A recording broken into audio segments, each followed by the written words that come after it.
In this question, you're required to find the change in momentum of the ball here. Initially, this is the initial momentum.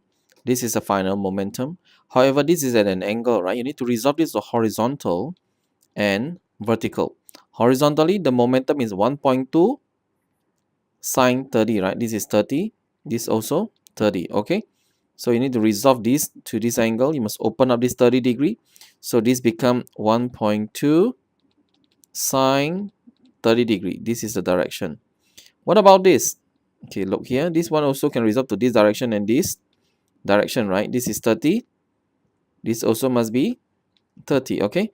So in other words, you use this resolve to this direction must be also 1.2 sine 30, right? See, the initial horizontal momentum is 1.2 sine 30.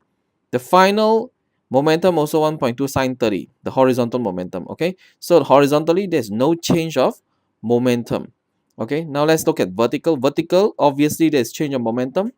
Let's say this is plus 1.2 meter per second.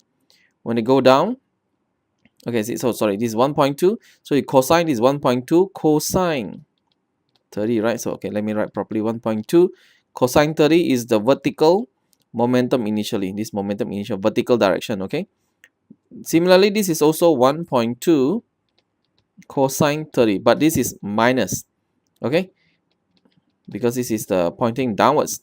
Okay, pointing downwards is minus, pointing upwards is a plus. So what is the change of momentum? Very simple, you use final minus initial. So the change of momentum is the final minus the initial. Yeah, final is negative 1.2 cosine 30 minus the 1.2 cosine 30. So it's basically just times 2, right? So it's just 1.2 cosine 30 times 2. All right. So this is the magnitude of this change of momentum. And you know it is negative, so that means it is pointing downwards. All right. So try to count the value. Okay, so this is what you will get. Sorry, forget to times the mass just now. So momentum is mass times change of velocity, right? Change of momentum is mass times change of velocity. So the mass is 0.2. 0.2, finally you can get 0.42 kilogram meter per second pointing downwards. Okay, if you are not familiar with this method of resolving, you can use vector directly. This is the initial. This is the final. You can solve using this vector triangle. Okay, this is the initial. This is the final. So the change is final minus the initial, but you cannot minus. You must plus the vector. So it's become v final plus the negative v initial. V final is in this direction. That's why you use v final plus the negative v initial. Negative v initial is like that. Negative must be the other way around, right? So that's why you add the other way around.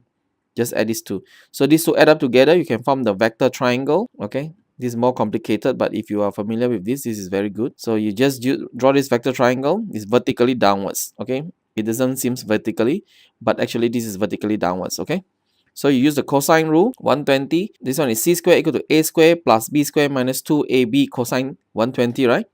Okay, just sub the values inside. You should be able to get 0.42 kilogram meter per second as well.